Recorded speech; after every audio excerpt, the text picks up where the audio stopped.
ওরে আমার গাছে প্রতিদিন অনেক পেয়ারা হয়, আমি তো পেয়ারা বিক্রি করতে করতে অল্প দিনের ভিতরেই বড় লোক হয়ে যাব। আরে আমার পেয়ারা গাছ থেকে পেয়ারা প্রতিদিন কোথায় চলে যাচ্ছে? নিশ্চয়ই কেউ চুরি করছে।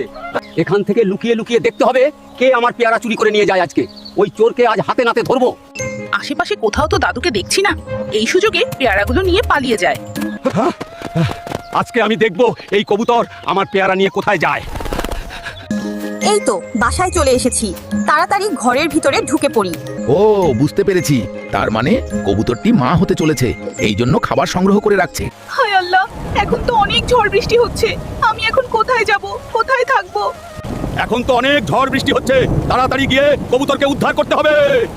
কবুতর বন্ধু, আজ থেকে তুমি আমার সাথেই থাকবে, ঠিক আছে? চলো আমার বাড়িতেই চলো। আরে কবুতর, তুমি তো অনেকগুলো ডিম পেড়েছো, তোমার ডিমগুলো দেখে আমার খুব ভালো লাগছে। দাদু দেখো দেখো, আমার কত সুন্দর সুন্দর বাচ্চা হয়েছে। দাদু তুমি কাঁদছো কেন? আমি কাঁদছি কারণ সবাই আমাদের ভিডিও দেখে কিন্তু অনেকেই লাইক সাবস্ক্রাইব করে না।